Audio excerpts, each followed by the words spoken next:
Hola, hola, muy buenos días. Les saluda Kelly Alvear aquí en su informativo nacional. Hoy viernes 27 de junio de 2025 estamos conectándonos a través de UNPGTV en Facebook, canal oficial de la UNP Guayas, para entregarles el resumen de las noticias de hoy. De los distintos medios de comunicación digital. Estamos realizando un resumen como siempre de lunes a viernes. A partir de las 10:30 les entregamos la información. Agradecemos al licenciado Richard Sellán Bajaña, presidente de la UNP Guayas, y también a los medios de comunicación que comparten nuestro informativo nacional a través de sus plataformas digitales y redes sociales, como son Radio Guayasense TV, Radio Asociación Digital, Radio Discorama en Italia, Radio La Voz de Daule, Postdata TV y Esto Pensamos. Muchas gracias por el apoyo diario a sus directores y seguidores a nuestro informativo nacional. También agradecemos a los seguidores de UNPG TV en Facebook por siempre darle like, comentar y compartir nuestros programas, y les recuerdo que estamos también en unpdelguayas.com y el periódico del Ecuador.com. Pueden ir a seguirnos en nuestras páginas también. Bien, iniciamos con el desarrollo de las noticias y tenemos una primera noticia de primicias.es que nos dice que tras la reunión entre Daniel Noboa y Xi Jinping, China dice que está dispuesta a trabajar con Ecuador. El mandatario de Ecuador, Daniel Noboa, terminó su visita oficial a China y una de sus últimas actividades fue la reunión con el presidente del país asiático, Xi Jinping, el 27 de junio en el Palacio del Pueblo de Beijing. Los líderes dialogaron sobre la ampliación de nuevos mercados para productos ecuatorianos, la atracción de inversiones y la cooperación conjunta, según un comunicado del Ecuador. En la cita bilateral, el presidente Daniel Noboa reconoció el apoyo recibido por China. Tenemos que honrar el apoyo de ustedes y trabajar de manera conjunta para el desarrollo de ambos pueblos. El presidente dijo textualmente: nuestro pueblo nos exige soluciones, empleo, desarrollo, intercambio, comercio y buenas relaciones con todos los países, dijo Daniel Noboa. Noboa también elogió los logros admirables del desarrollo chino, de acuerdo con la televisión estatal CCTV. Tras el encuentro, el gobierno chino aseguró este viernes 27 de junio que está dispuesto a trabajar con Ecuador para ampliar la cooperación en varios ámbitos, según informa la agencia de noticias. El portavoz de la Cancillería china, Guo Jiakun, declaró en una rueda de prensa que Pekín concede gran importancia a las relaciones con Quito y recalcó que Noboa y Xi acordaron seguir fortaleciendo la cooperación en los ámbitos de la economía, el comercio, la ciencia y la tecnología, la cultura y la educación. Xi Jinping reiteró que los lazos de amistad de los países han tenido un buen desarrollo, sobre todo en el 2023, cuando se firmó un acuerdo comercial. Productos ecuatorianos como los camarones, el cacao y las flores son muy populares entre los consumidores chinos.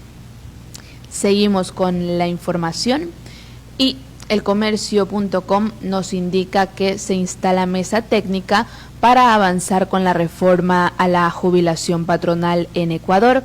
Este 26 de junio de 2025 se instaló la segunda sesión del Consejo Nacional de Trabajo y Salarios, CNTS por sus siglas, con la participación de la ministra de Trabajo, Ivonne Núñez, representantes del sector empleador y trabajadores. La reunión tuvo como eje central el inicio de los talleres técnicos para analizar y reformar la jubilación patronal en Ecuador.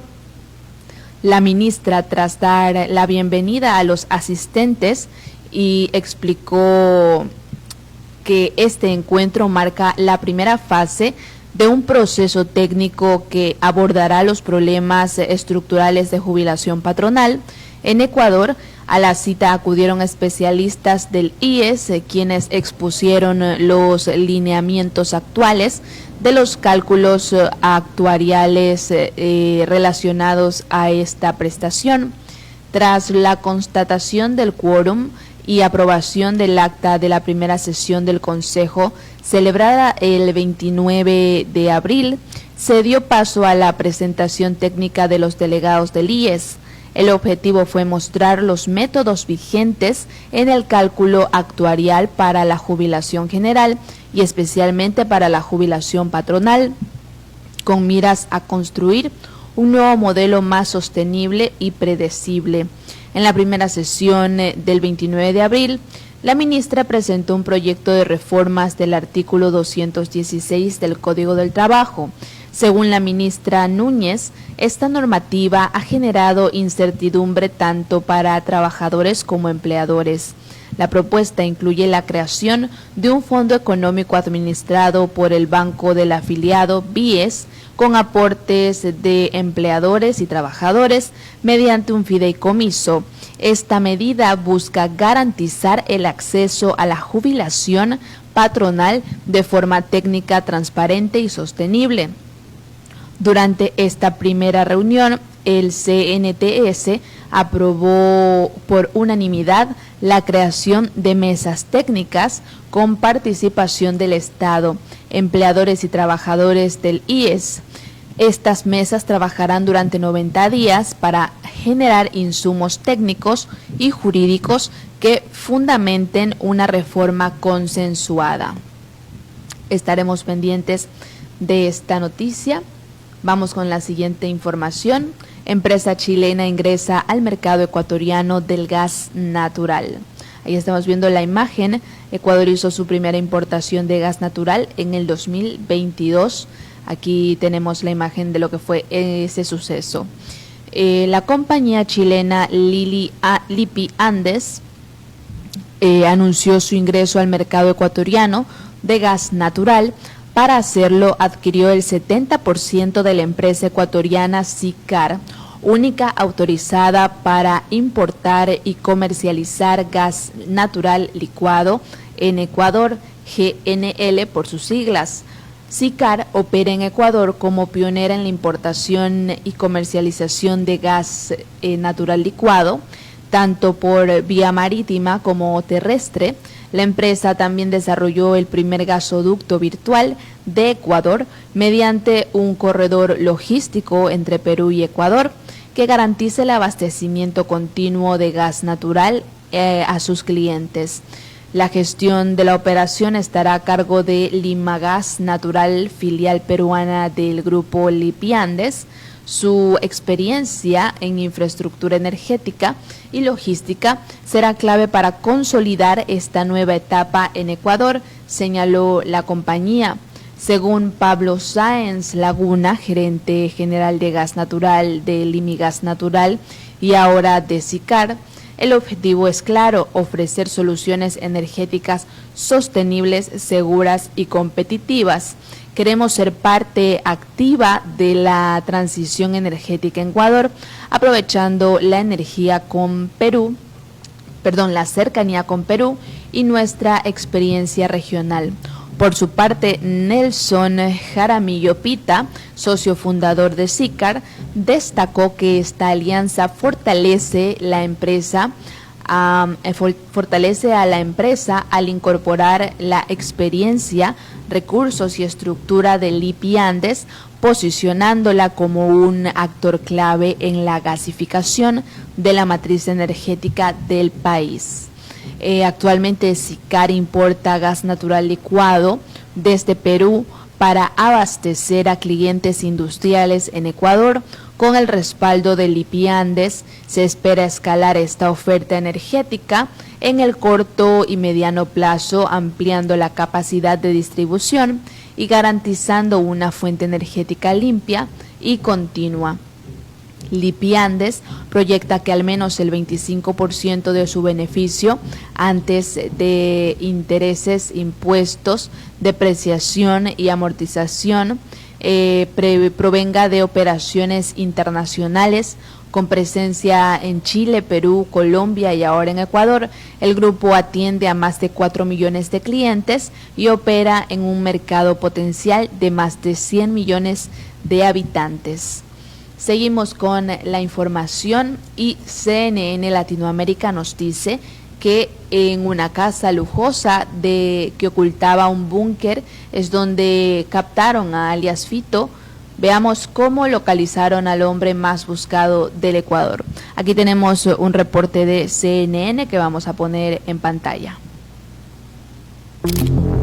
La casa donde fue detenido Adolfo Macías Villamar, alias Fito, no era cualquier refugio improvisado. Contaba con piscina, un gimnasio completamente equipado, electrodomésticos, paredes revestidas en mármol y hasta una sala de juegos de mesa. Detrás de una propiedad en aparente construcción en una zona residencial de la provincia de Manabí, en Ecuador, se escondía uno de los criminales más buscados del país, Fito, líder de la organización criminal Los Choneros. De lo más sorprendente fue un búnker oculto bajo el piso. Llegaron maquinarias excavadoras y en ese momento comenzaron a cavar. Cuando esto sucede, alias Fito entra en pánico, porque si seguíamos, el techo de su búnker se iba a venir abajo. El momento de la captura quedó registrado en imágenes difundidas por las autoridades. Militares rodearon a Fito en el interior de la vivienda, apuntándole con sus fusiles mientras le exigían gritar su nombre completo para confirmar su identidad. Macías Adolfo, Macías. ¡Habla fuerte! ¡Habla fuerte! Macías Adolfo, Macías Villamar. Macías Adolfo, Macías Villamar. Tras su detención, Fito fue trasladado en un vehículo blindado a la cárcel de máxima seguridad de La Roca, el mismo complejo penitenciario del que escapó en enero de 2024. El presidente Daniel Noboa adelantó que su gobierno gestiona con Estados Unidos la posible extradición del narcotraficante, quien enfrenta cargos por narcotráfico y tráfico de armas en el distrito este de Nueva York. Seguimos con la información aquí en su informativo nacional y Ecuavisa.com nos dice que Ecuador contará con 400 millones del BID, Banco Internacional de Desarrollo, si no me equivoco, para combatir el crimen organizado. El plan incluye rigurosos mecanismos de monitoreo y evaluación, así como asistencia técnica para asegurar la sostenibilidad de las reformas. El Banco Interamericano de Desarrollo, BID, aprobó un préstamo de $400 millones para apoyar a Ecuador en el fortalecimiento de sus capacidades institucionales para prevenir y responder a la violencia criminal y los flujos financieros ilícitos. La operación realizada bajo la modalidad de préstamo programático en apoyo de reformas de política se enmarca en un contexto de creciente inseguridad en el país, la más grave de su historia. Ecuador registra el mayor índice de homicidios de Latinoamérica, con un promedio que supera un asesinato por hora desde inicios de 2025. Frente a este escenario, el Programa de Fortalecimiento Institucional para la Prevención y Respuesta a la Violencia y la Criminalidad en el Ecuador propone una respuesta integral, multisectorial y basada en evidencia, según detalló el Banco Interamericano de Desarrollo en un comunicado.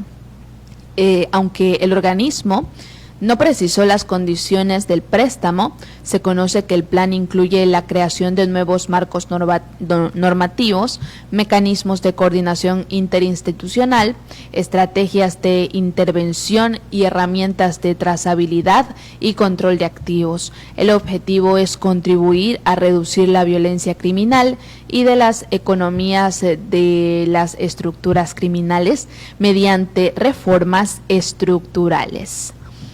Seguimos con la información nacional, pero en este caso ya en el ámbito local. Guayaquil, tiroteo en puesto de comidas de Guayaquil, personas resultaron heridas según Metro Ecuador.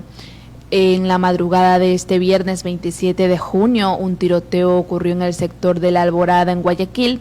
No se trataba de un atraco en un centro comercial o una entidad bancaria. El siniestro se sucedió en un puesto de comida.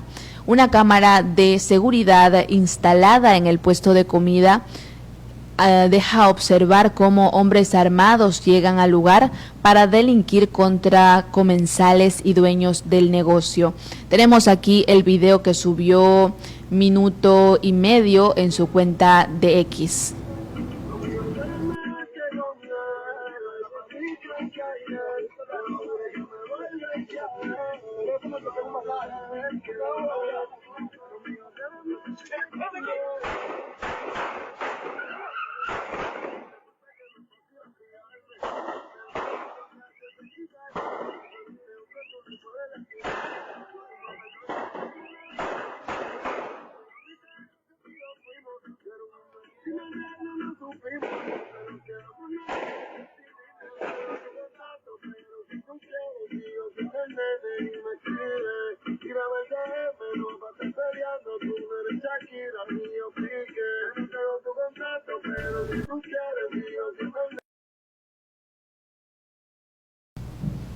Esas fueron las imágenes. Con lo que no esperaban los atacantes es que en el punto estaban policías de civiles. Al percatarse que tenían armas de fuego, los servidores de la seguridad no dudaron en intercambiar disparos con los antisociales. Múltiples detonaciones se escuchan mientras al fondo un hombre cae sobre la acera. Se reporta de forma preliminar que varias personas resultaron heridas. El suceso ocurre horas después de que el presidente Daniel Noboa, en una entrevista con CNN, aseguró que la tasa de homicidios en Ecuador se redujo en junio en comparación a los últimos 14 meses. El mandatario añadió que se está trabajando para reducir la violencia en las calles del país. Seguimos con el desarrollo de la información aquí en su informativo nacional y lamentablemente no tenemos buenas noticias con respecto a Guayaquil, puesto que 2 guardias de seguridad sufrieron en el robo de sus armas tras siniestro en Guayaquil, según ecuavisa.com. Aquí tenemos un video de Ecuavisa para ponerlo en pantalla. Un siniestro de tránsito ocurrió alrededor de las 4 de la madrugada en el norte de Guayaquil, cuando esta camioneta con 2 guardias de seguridad a bordo se salió de la vía, chocó contra el parterre y se impactó contra el pilar debajo del puente. El siniestro se registró en la avenida Benjamín Rosales, a la altura del intercambiador de tráfico que une a la avenida Narcisa de Jesús con la avenida de las Américas. Ya está el personal de la policía también en el punto. Estamos a la espera de personal de la OIAT para que haga las pericias respectivas del punto y a la espera de la grúa también. Los 2 ocupantes de la camioneta, tanto el conductor como el copiloto, resultaron heridos. Según versiones preliminares, ambos se quedaron dormidos. Tras el accidente, delincuentes se percataron de lo ocurrido y se acercaron para robarles sus armas y sus celulares. Los uniformados fueron atendidos por paramédicos en el lugar y posteriormente trasladados a una casa de salud. Asimismo, el parterre quedó con manchas de combustibles por el siniestro. Seguimos con la información aquí en su informativo nacional y una comerciante fue rescatada de un secuestro por la policía en el noroeste de Guayaquil. Tenemos otro reporte de ecuavisa.com. Cámaras de vigilancia captaron el momento en el que 4 sujetos encapuchados llegaron en un taxi hasta un local que se preparaba para cerrar y secuestran a una mujer la noche del miércoles. Ocurrió a la altura de la entrada de la 8 en el noroeste de Guayaquil. El coronel César Pastor, subcomandante del distrito Nueva Prosperina, informó que la madre de la víctima denunció el hecho e inmediatamente ejecutaron un operativo. Las unidades policiales inmediatamente se alertaron y en las arterias viales del distrito, en Casuarina, atrás del Fortín, iniciamos una persecución ininterrumpida, logrando la neutralización de un individuo de nacionalidad extranjera, quien manejaba el carro, que era un vehículo taxi. Pastor agregó que con ayuda de la UNACE lograron liberar a la víctima la misma noche del miércoles y aprehender a otro sujeto implicado. $50,000 estaban solicitando. Nosotros logramos la neutralización de estos delincuentes y también la incautación de un arma de fuego. El coronel Pastor afirmó que las extorsiones a negocios provocan los secuestros en Nueva Prosperina, distrito que según la policía registra 114 locales afectados por este delito.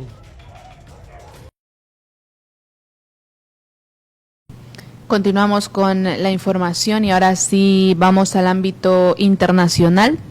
El Mercurio.com.es nos dice que docentes universitarios argentinos inician huelga de 48 horas y exigen más presupuesto.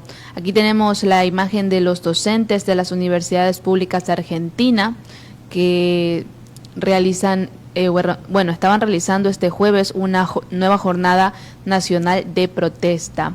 Los docentes de las universidades públicas de Argentina realizaron este jueves 26 de junio de 2025 una nueva jornada nacional de protesta que incluye un paro de 48 horas y una masiva movilización en Buenos Aires, que se replicará en distintas ciudades del país para reclamar la aprobación de una ley de financiamiento universitario y mejoras salariales, bajo la consigna "Préndete a defender la universidad pública". La protesta incluye actos y clases públicas en todas las ciudades donde hay universidades nacionales.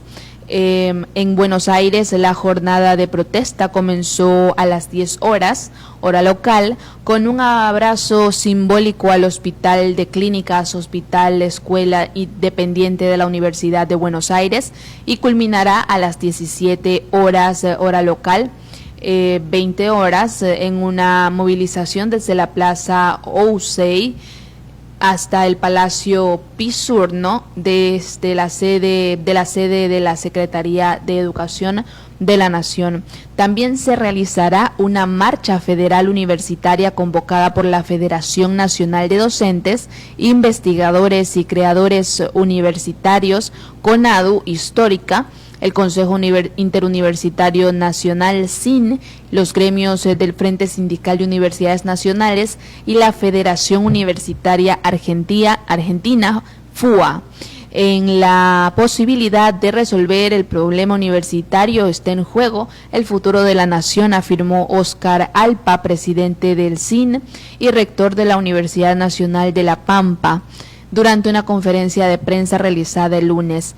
Advirtió además sobre un desfasaje entre los incrementos y la inflación en el presupuesto que reciben las universidades para funcionar, por lo que en las movilizaciones se pedirán ajustes salariales para docentes y no docentes. La Secretaría General de CONADU Histórica, Francisca Staiti, denunció que los salarios docentes universitarios perdieron un 35% de su poder adquisitivo en el último año y medio y señaló la paralización de obras, la falta de respuesta sobre becas y la crítica situación del sistema científico. Desde la representación estudiantil, Joaquín Cavallo, presidente de la FUA, sostuvo también en la conferencia de prensa, dijo textualmente: este jueves tenemos que ser miles en todo el país acompañando el 1.000.000 de firmas que tenemos que alcanzar para que toda la sociedad entienda que la universidad tiene que ser una prioridad. Una primera ley de financiamiento universitario fue vetada por el presidente Javier Milei en octubre de 2024 y está previsto que un nuevo proyecto sea tratado en una sesión especial el próximo 2 de julio, por lo cual la jornada de este jueves busca asimismo que los legisladores atiendan las necesidades de mejoras en el sector. Seguimos con las noticias internacionales. Y Euronews.com nos indica sobre un ataque israelí durante un reparto de alimentos en Gaza que deja al menos 18 muertos. Tenemos un reporte. Un ataque israelí durante un reparto de alimentos en Gaza deja al menos 18 muertos. El trágico suceso tuvo lugar en la ciudad de Deir al-Balá, mientras una multitud esperaba obtener sacos de harina. Este episodio de violencia surge en un contexto de creciente caos en torno a la distribución de alimentos en Gaza.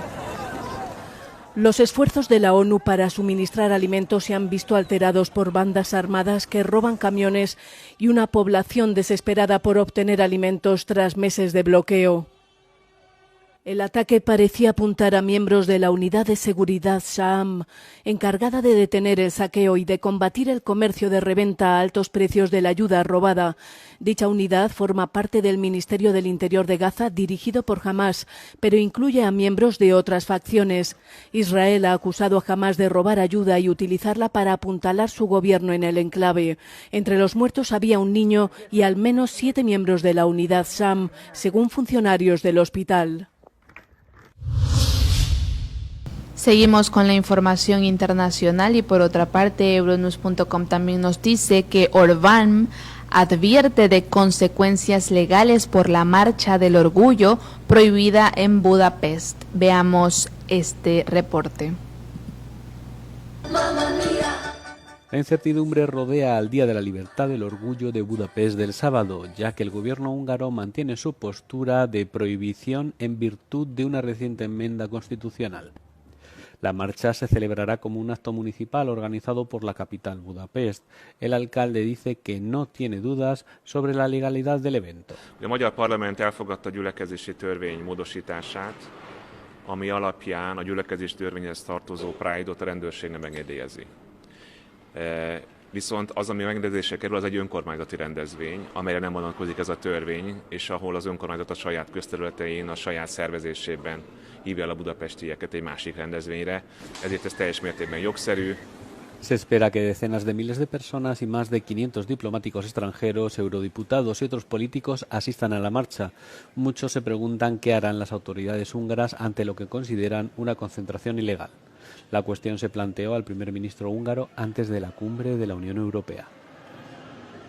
Ha ilyet csinál valaki, akkor van egy világos jogszabályi rendszer, aminek ilyenkor érvényesülnie kell, de hát mi egy civilizált ország, nem bántjuk egymást, ez egy olyan ország, még polgárháború se volt sose, talán 56 egy kicsit, de szóval mi, ha nem is értünk egyet egymással, nem szoktuk bántani egymást, ez nem része a magyar politikai. Según las recientes enmiendas a la ley, los organizadores de concentraciones ilegales se enfrentan a penas de hasta 1 año de cárcel y los participantes a una fuerte multa, que puede cobrarse en forma de impuestos antes de recurrir la decisión.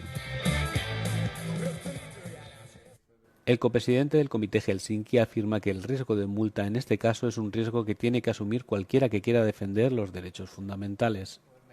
Azt gondolom, hogy végső soron a kiszabott bírság mérsékelése, eltörlése is elérhető különböző jogi eljárások útján, de lesz egy pont, amikor ezt be kell fizetni. El ministro de Justicia dice que el alcalde de Budapest se arriesga a 1 año de cárcel. La policía ha permitido que una contramanifestación de la ultraderechista Nuestra Patria cruce el recorrido previsto del orgullo de Budapest. Bien, vamos a estar pendientes de esta noticia a ver qué sucede. Seguimos con el desarrollo de la información y la inacción de la Unión Europea ante Israel podría erosionar el orden internacional, advierte la ONG Abbas. Veamos este reporte.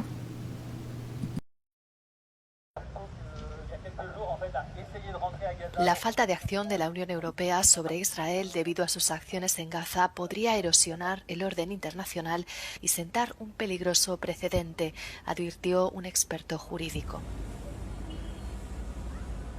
En declaraciones a Euronews dijo que la inacción podría indicar una falta de liderazgo de la que otros tomarán nota y explotarán. Habló con el telón de fondo de una instalación callejera organizada por la ONG Abbas. Su objetivo es confrontar a los líderes con la catastrófica crisis humanitaria de Gaza e instarles a que tomen medidas urgentes y decisivas. Decenas de personas, entre ellas familias con sus hijos, se reunieron para rendir homenaje a la juventud de Gaza. Escribieron los nombres de cientos de niños palestinos en pancartas de papel acompañadas de flores, peluches y otros juguetes. Entre los presentes en la instalación había varios médicos que habían regresado recientemente de Gaza y dieron testimonio de sus experiencias ante la multitud.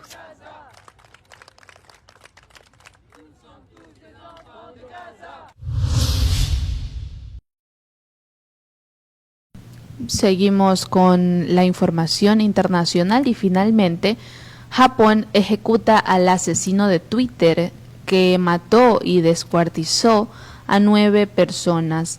La ejecución en la horca de un hombre condenado por matar a 9 personas en Japón se produce en medio de un creciente debate sobre el uso de la pena capital en el país. Japón ha ejecutado a un hombre condenado por asesinar y descuartizar a 9 personas en su departamento cerca de Tokio. Según anunció el Ministerio de Justicia del país, Takahiro Shiraishi, el llamado asesino de Twitter, fue condenado a muerte en 2020 por asesinar a 9 personas, la mayoría de las cuales habían expresado ideas suicidas en Twitter. Los asesinatos conmocionaron al país y suscitaron un debate nacional sobre cómo se habla del suicidio en las plataformas de las redes sociales. Los investigadores afirman que Shiraishi utilizó Twitter para ponerse en contacto con sus víctimas, la mayoría mujeres jóvenes entre 15 y 26 años, ofreciéndoles ayuda para llevar a cabo sus deseos suicidas. Fue detenido en octubre de 2017 después de que la policía descubriera los cadáveres de 8 adolescentes y una mujer, junto con un hombre dentro de contenedores frigoríficos en su departamento. Este caso causó un daño devastador y envió ondas de choque a través de la sociedad, infundiendo un profundo temor y malestar, dijo el ministro de Justicia, Keisuke Suzuki, en una conferencia de prensa de emergencia. Confirmó que firmó la orden de ejecución a principios de esta semana, pero que no presenció el ahorcamiento de Shiraishi. La ejecución, que es la primera vez desde 2022 que Japón promulga la pena capital, se produce en medio de un intenso debate en Japón sobre el futuro de la pena de muerte, provocado por la absolución el año pasado de Iwao Hamakada, el condenado a muerte más antiguo del mundo. Aquí tenemos un reporte de Euronews para ver en pantalla. Japón vuelve a aplicar la pena de muerte. Habían pasado 2 años desde las últimas ejecuciones, pero otros 3 presos han muerto colgados en la horca en prisiones de Tokio, Hiroshima y Fukuoka. Japón y Estados Unidos son los 2 únicos países desarrollados del mundo cuyo código penal prevé la condena a muerte para los delitos más graves. Un 86% de la población nipona está de acuerdo. La pena de muerte tiene el apoyo de la mayoría de los japoneses. Además, está legitimada por la participación de los ciudadanos en los jurados populares. En consecuencia, continuaré ejerciendo mi responsabilidad como ministro de Justicia. El gobernante Partido Democrático prometió durante la última campaña electoral abrir un debate sobre el tema, pero hasta la fecha nada ha cambiado. 132 japoneses están en el corredor de la muerte. Según Amnistía Internacional, 676 personas murieron ejecutadas el año pasado en todo el mundo por la aplicación de la pena capital. Y bien, de esta manera estamos finalizando con la revisión de las noticias más recientes aquí en su informativo nacional. Como siempre, de lunes a viernes realizamos un resumen de las noticias de los distintos medios de comunicación a nivel local, nacional e internacional para entregarles a ustedes a partir de las 10:30 de lunes a viernes. Agradecemos al licenciado Richard Sillán Bajaña, presidente de la UNP Guayas, por permitirnos llegar a ustedes y entregarles la información.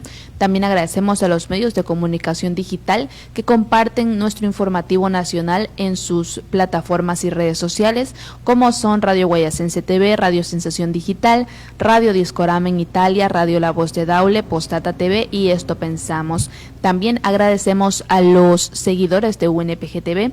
Gracias por siempre darle like, comentar y compartir nuestros programas. Yo soy Kelly Alvear y les deseo que tengan un excelente fin de semana. Nos vemos el lunes. Que les vaya bonito. Chao, chao.